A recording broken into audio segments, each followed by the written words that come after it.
Hello, everyone. We are so excited to have you. Thank you for your patience this morning. I know we're getting started a little bit late. We had some Zoom issues this morning and had to get those taken care of.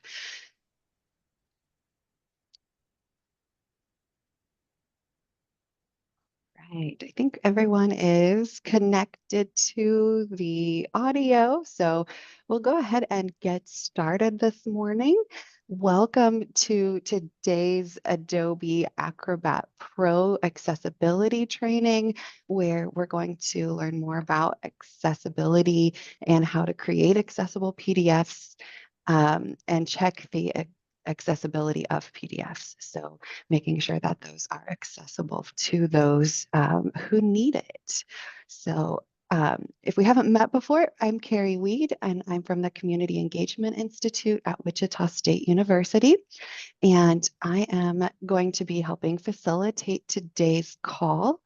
These trainings today are hosted by KDADS in partnership with Adobe. And I'm glad to have Ali Oliver joining us. She's been working very hard organizing this training and other technology first initiatives. And our presenter today is going to be Clint Funk from Adobe, and I will have him introduce himself here in just a minute. Um, and a couple of housekeeping items as we get started that will help us have a great meeting. You're welcome to introduce yourselves in the chat, and I invite you to turn on your webcams. It is nice to see faces other than our own. And if you're not comfortable doing that, that's perfectly fine. We are recording today's session so that we have access to it later on. And we will take your questions and have time for questions. You can drop those in the chat or say them out loud. If you want to share your questions out loud, I do ask that you hold on to them until we get to that portion. Clint might very well answer the question you have throughout his presentation. And so for right now, to minimize disruption, we have muted everyone again, to help minimize disruption so that we can make sure everybody hears the information shared. And I'll give you some instructions for asking questions when we get there. Ali, did you have any notes to share before we get started? Thank you so much, Carrie. All I wanted to say is welcome everyone to our first videos for the year. This is the year of technology first. So these are our first two sessions. All recordings will be going up on our YouTube channel within like the first couple of weeks, hopefully sooner than later. So please do not worry. We've gotten a few individuals who reached out asking about that. So we're going to have those recordings down to you. So if you're not able to stay the whole time, don't worry, you can come back and check back in with us later on. In addition to that, please be aware we are recording these sessions. So if you have any issues with being recorded, just make sure your cameras are off or do whatever you need to feel comfortable within that session of time.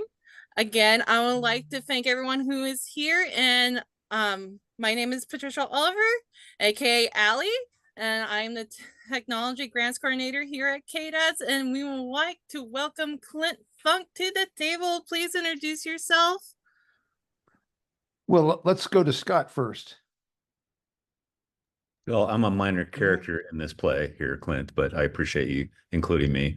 I'll just say a quick hello to everyone and also thank everybody for taking some time today. I think this will be a very good session for everyone, especially as you kind of shore up kind of your knowledge around Acrobat Pro, which many people don't know how powerful that kind of boring technology is, right? So very excited to be here with everybody. My name is Scott Fry, and I'm the account manager for the state of Kansas. I work out of Fort Collins, Colorado, and I am going to turn it over to my colleague Clint so we can kind of get going here. Well, thank you, Scott. Let me go ahead and share my screen. And yes, I'm a senior solution consultant with Adobe. Minimize that. Just kind of out of the way. And yeah, I'm here to introduce you to accessibility. There's a lot to accessibility. And before I get into the deck, I want to show you a couple of examples. I went through your website, not extensively, but I was looking for PDFs to use as some examples and found a couple. The first thing is I was looking for documents that were long. These all tended to be short, and usually when I look for longer documents, I go to annual reports. So it's interesting. You have a bunch of annual reports and have broken it down. Nicely done. But the first thing I do whenever I see or get a PDF, look at a PDF that I have not created, the first thing I do is this. I go to File, down to Document Properties here in Acrobat. And there's some things I want to check. So the first thing is, does this document have a title? And in this case, it does not. The title could be the same thing as the name of the file. Or sometimes I have looked at thousands and thousands and thousands of PDFs created by government organizations all across the country and Canada and the UK. And what I have sometimes, fairly often actually see, is names of files that are like a series of letters and numbers that may mean something internally, but mean nothing to the public out there. So that's one reason that a title is important. And two, to meet the absolute minimum standards for Section 508 accessibility, every PDF must have a title. So having a title in here and in all your documents, really critical. The next thing is good to have, not critical, and that is the author. But the author, we recommend it be the name of the organization, not a person's name. We consider a person's name kind of PII, personal identifiable information. We don't really want to expose that. It should be the name of the organization.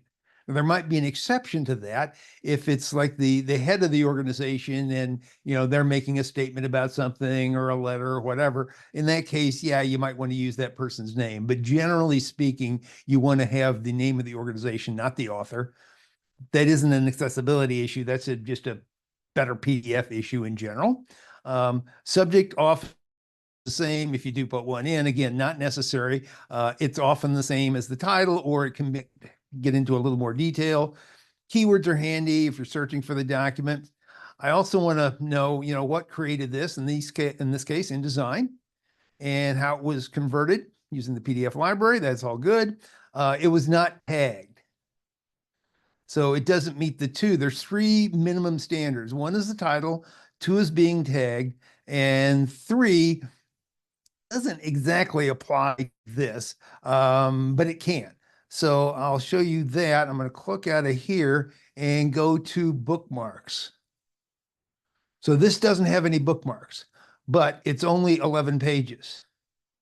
Now, my personal rule, I've worked with PDFs for pretty much since it came out back in June of '93.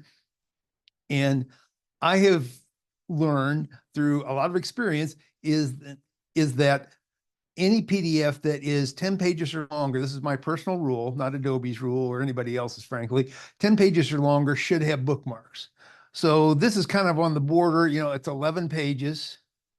So does it need bookmarks? You could get away without them. Would it be useful? Let's scan through this. And yeah, you can make a bookmark with this. And a bookmark's really easy to do. If you select the copy and go to the little plus here, there you got yourself a bookmark. And if I go back here,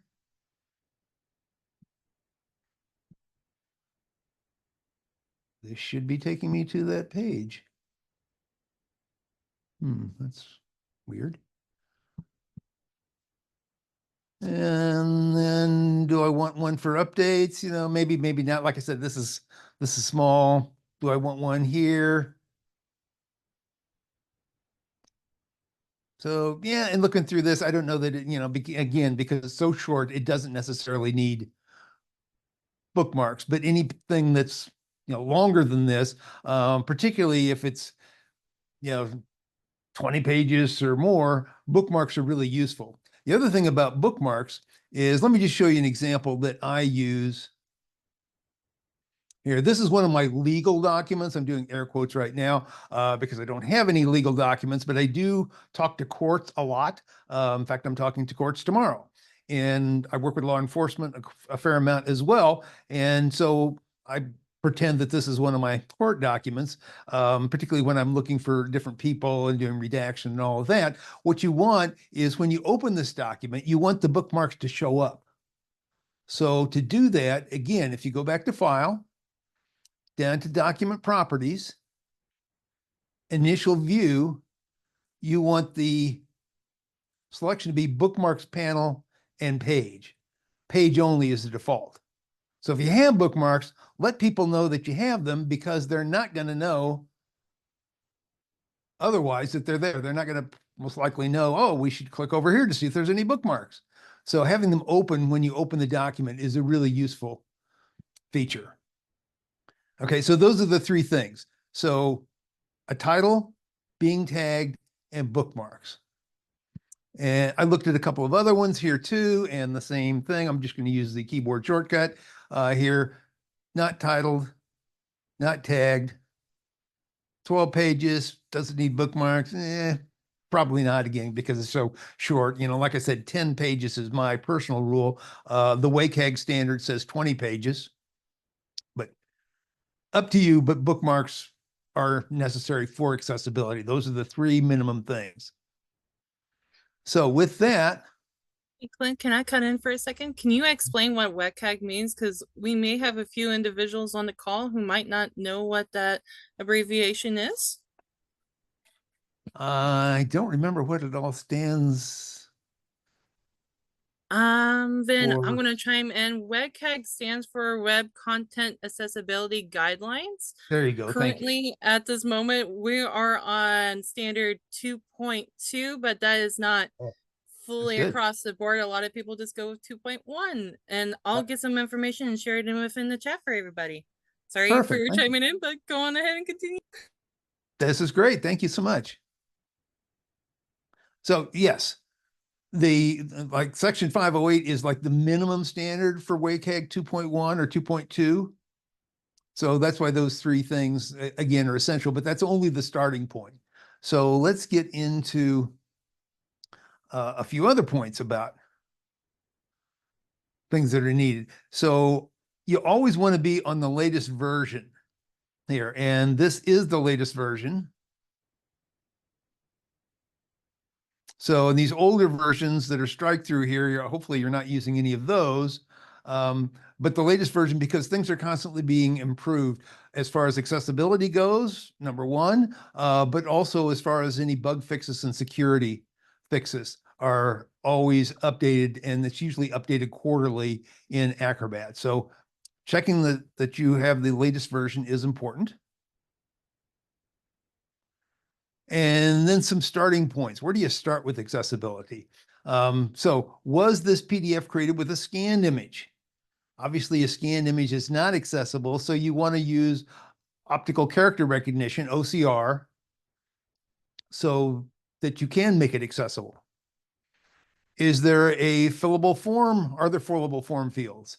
If so, or if not, you want to add those fillable fields so that people can just, type, like name, address, city, state, zip, that kind of thing.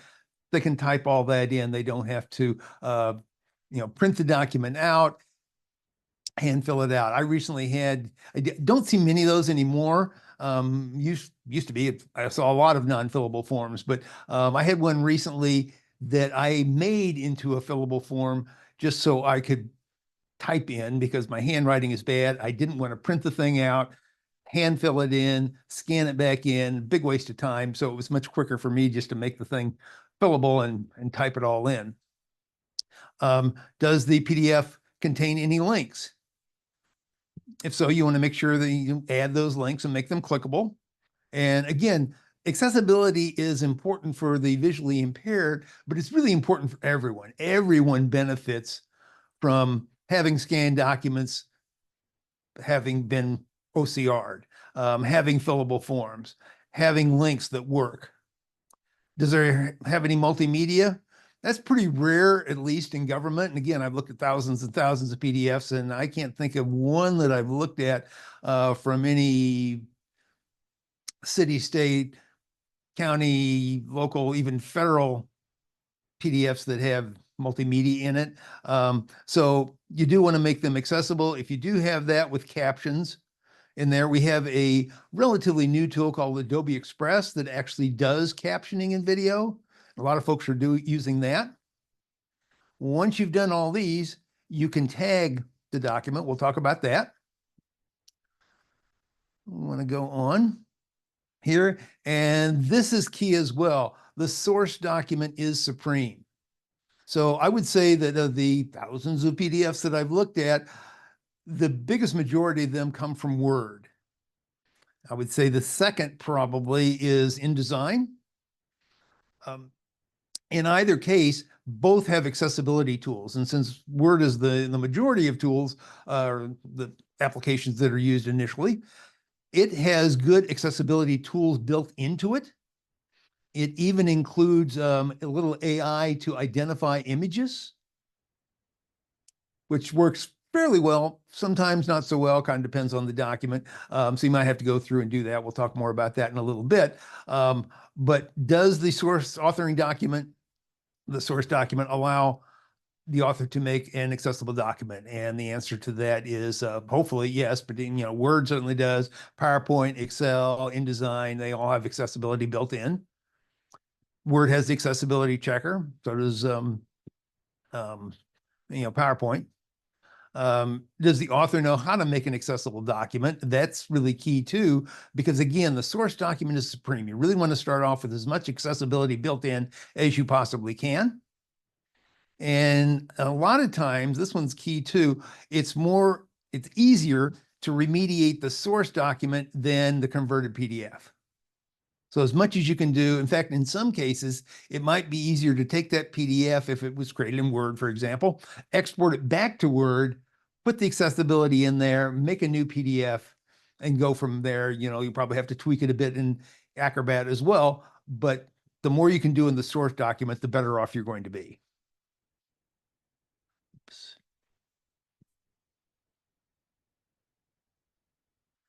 So there are several methods of converting to a PDF.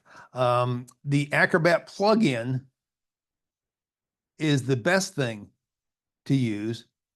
The application Save As, Export, Print to PDF, or any of those other conversion tools don't take into consideration, they don't include all the accessibility that you have built into the document. So like Print, for example, you're going to have to redo all of the accessibility in Acrobat or go back and redo it in the original document if you don't use the Acrobat plugin. So in Word, for example, there's a PDF menu item and create PDF. And that's what you want to use to keep all of that accessibility that you built into the document.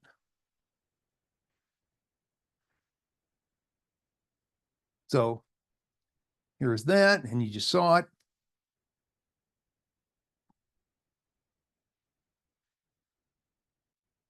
So select this, the Adobe PDF. No.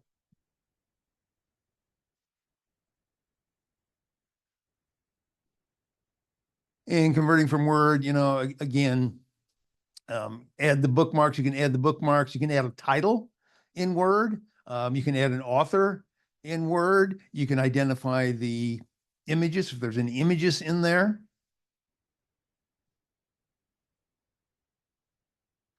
And then you want to make it accessible by hopefully auto tagging, which we're going to talk about next.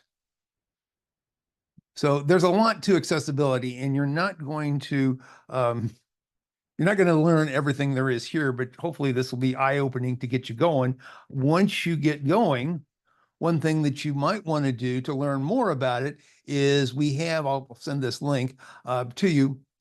an accessibility course that was designed and is currently being updated by we have an accessibility team here at Adobe. So these are 6 sessions that will take you through how to make documents accessible. So, but we're going to get through a lot of the basics right here. So let's take a look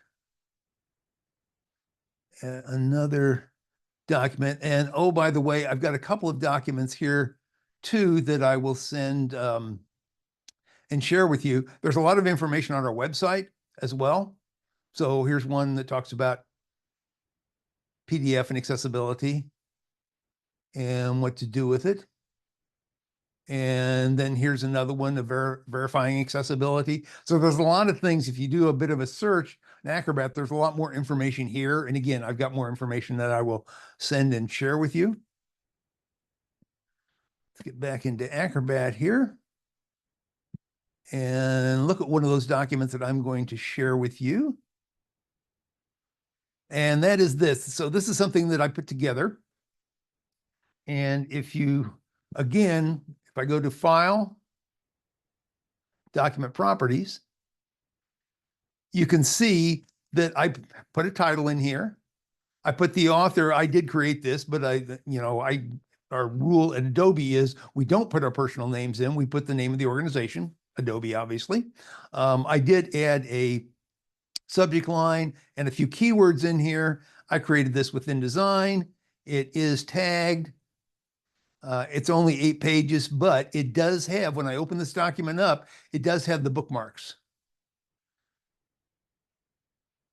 here as well. So let's take a look at some of the tools. So if I go into All Tools and go down to Prepare for Accessibility, usually the first thing I do is I want to check for accessibility. So I'm going to select that. You don't need to change anything here. Just leave it as is and start checking.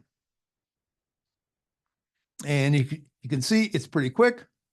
The accessibility permission is good. The image only passed. It's tagged, so that's all good. Logical reading order always needs a manual check. We'll take a look at that here in a minute. Primary language is English. It always asks that. So that's been said. It does have a title. It does have bookmarks.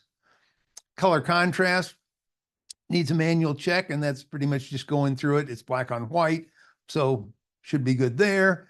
And there's no forms. There is alt text in here that all passed.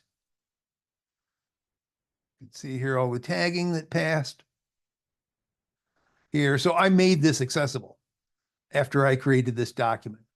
And I can check it a couple ways. Well, I just did check it with the accessibility checker. So that's the first thing to do. But I also have over here the tags that were created. And so we're going to talk about how to create tags. The tools above here, these are all the defaults. But if you hold down if you right click, or on Mac, if you hold down the Control key and click, these are the defaults, but I added the accessibility tags. Here, I added attachments and I added the order here to my little panel over here because I use those all the time and I wanted those handy. So again, it's just right click or control click to bring up this menu, and you can add or remove anything that you don't really need. I typically wouldn't recommend removing anything, but this will get you going. So the next thing to do is to automatically tag this. So let's go to one of your documents like this one, and we'll go again to Prepare for Accessibility and automatically tag. Now, this is a reason to have the latest version of Acrobat because this has been significantly improved over previous versions. So this does connect up to the cloud. So it's doing this in the cloud. And there we go. If you don't have a connection to the cloud, if you have that turned off, for example, you're going to get the old tagging, which is definitely not as good as this. But tagging, using the automatic tagging here this is the job that takes the most time to make a document accessible.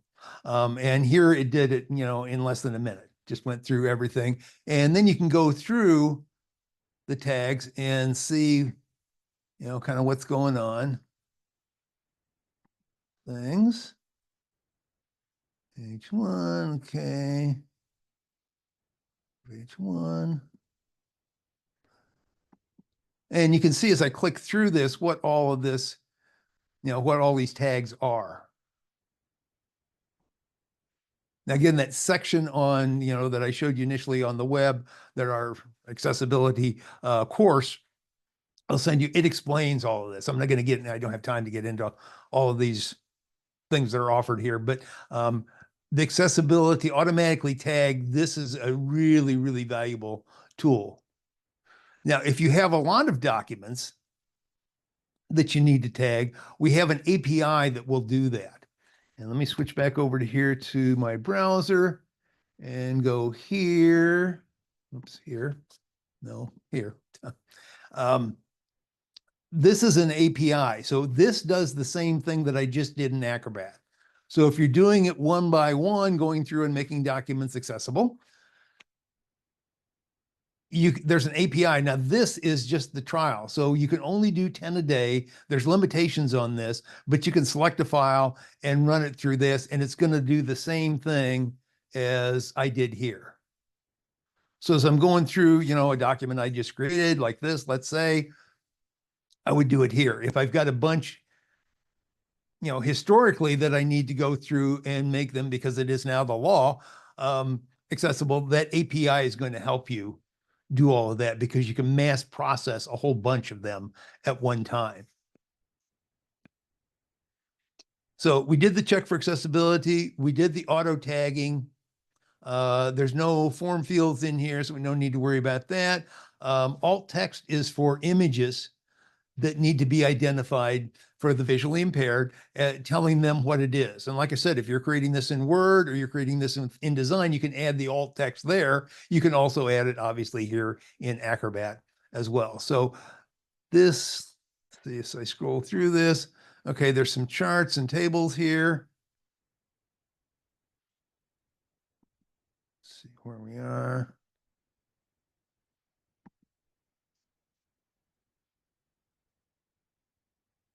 Okay, so here it identified this as a table.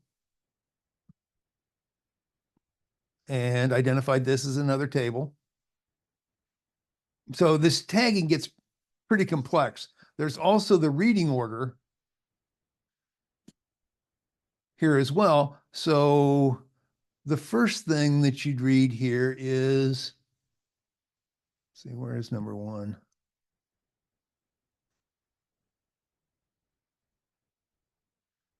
Actually, this looks like this could use a little work as well, because most likely you're going to read this first. So quality care, you can just drag this up to here. And then this one, the annual report, that should probably be next. There. And then to the legislature would probably be next after that. So this is how you're changing the reading order. So typically we'd read, I'm not sure, alternate text. So this is probably just a figure. So I move that somewhere else or delete it. But you'd read this, you'd want to read this first, and then this, and then this. You'd want to identify this as the Kansas KDADS logo. Here, you'd want to identify this as an older couple sharing lunch, for example, or however you'd identify that. That would be in the alt text. And this would probably be the figure here, the graphic we're having here. So the graphic really, you know, for alt text, it could just be a figure. Now there's a way to go through, so you could go through, you know, I can add alt text here and okay. And so it's saying here, this is a graphic, it's a figure, so we'll just put this as a decorative figure. And we'll go to the next one. And I think that's another figure. Next. Oh, maybe that wasn't. Well, this is a little confusing, so we'd probably want to make a separate one for this photo here as well. So as you can see, there's a lot to this. Another way, I'm going to not continue with doing that, but the other way to do accessibility, and again, this is an introduction. You're not going to know how to make an accessible file here, but you're going to know how to get started with it. The other thing that you can do to save yourself some time is go down to guided actions. And in guided actions, there's the accessibility check again, but there's also the make accessible. So what that's going to do, it's going to walk you through the whole process, step by step, and you can load up a number of files at the same time or a folder and go through this whole process. So I'm not going to go through this whole thing for lack of time, but I will start it off. So again, it doesn't have a title. So I'd want to uncheck that and put in, you know, the title here, you know, we'll just put some in there. It doesn't have a subject, author, or keywords. So maybe in this case, we'd want to put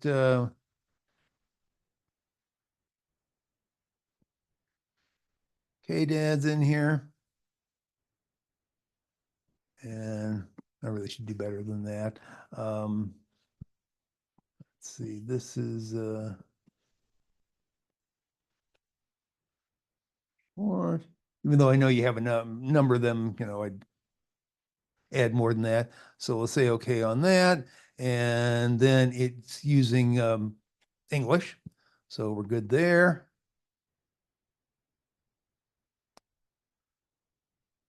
And now it's going through and looking for any scans in here and make that into searchable text, which I think that's already pretty much done, but it still goes through the process. And then it's going to detect any form fields where there aren't any form fields in here, so we don't have to worry about that. It's going to set the tab order properly.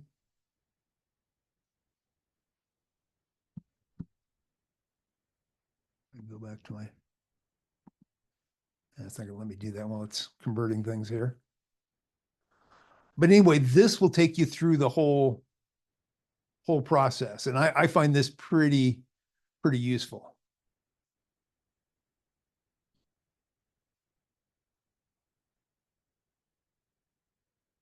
Let's see, I'm going to stop it so I can show you a couple of other things.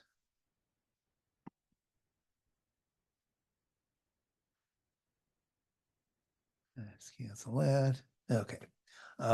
So I could resume all this, but this is good to know too, because this will help you go through the document and catch all the things that are needed to make this document accessible.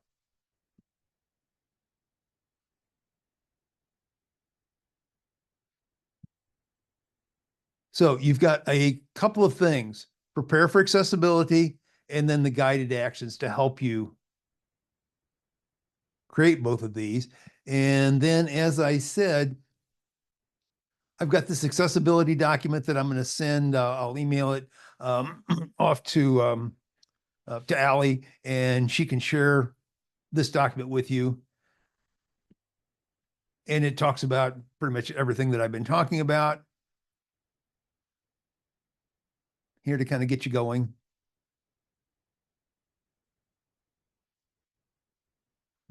Here's that auto tagging API that is now built into Acrobat. Or if you have a number of files that the trial that I showed you with the API where you could send, 1,000 PDFs up there and it'll go through and tag them all. And then I've got some resources. So this is the resource to that, the course that I was talking about. And then some other accessibility resources we're checking out. So like I said, I'll send this off and she can share it with all of you. And like unto that, there's another PDF that I'm going to send and share with you. It's creating healthy PDFs. So it talks about accessibility. It talks about the title and the author and the subject and keywords and tagging the PDF and what the fast web view does and all of this. So just to understand PDFs better, this should help you. And as Scott said, there is so many things that Acrobat can do for you to really save time. And that's what a lot of this is about. So it talks about a lot of different things just about how to make a better PDF. There's a lot to Acrobat that people don't realize. In fact, one of the things that I would also suggest to you, not only about accessibility, but just to get more out of Acrobat, is if you go here to your home, recent, up here, see all tools. And if you go there, you know, we saw all the tools here. Well, this is another view of them and how they're organized. And if you click on here, learn more, this is going to take you to the page that's going to tell you all about editing a PDF. And this one will tell you about organizing pages. And all of these have learn more. So if you have a little time, this is highly worth going through because it's going to give you a better understanding of Acrobat and all that it can do for you, including accessibility down here, which is right here. And you can learn more about accessibility right here. So there's a lot that Acrobat can do. Just wanted to point that out as well. Another thing that's really useful as far as not only accessibility, well, let's see, we're kind of running short on time. Well, I'm not going to go into that then. Anyway, are there any questions in the chat? Yes, just a couple. And the first one was, can you share the link to the accessibility videos? Yes. Perfect. I have a bunch of stuff I will follow up and send you. Wonderful. And then is the series of courses that you talked about free to take? Yes. Great. Yeah, they're about an hour each. And yes, totally free. Great. And those are the only questions we had in the chat. I invite folks to share questions in the chat, or if you use the raise hand function, you can ask your questions out loud. And I'll drop in the chat what that looks like to find, well, maybe I won't. It won't let me. Anyway, so to find the raise hand button, if you are not familiar, in your toolbar, you should have a button that says React. And if you open that, there's a palm that says raise hand, and you'll just click that button.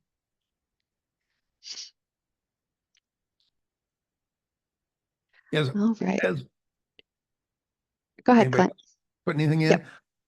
Well, I was just going to say, there's a lot to accessibility here. So we just kind of touched on what to begin with, start looking at. So hopefully this will help get you going. Thank you. And there was a question in the chat. Why would the text disappear from the document when the reading order is changed? Why would the text disappear from the document when the reading order is changed? I'm not sure about that. I guess I'd have to see example. I don't think I've seen text disappear. Right. Fair enough. That might have been an individual edit. or I'm not edit, I'm sorry, issue. All right. Oh, somebody answered. It sends the text behind the box. Interesting. Right, what other questions do folks have?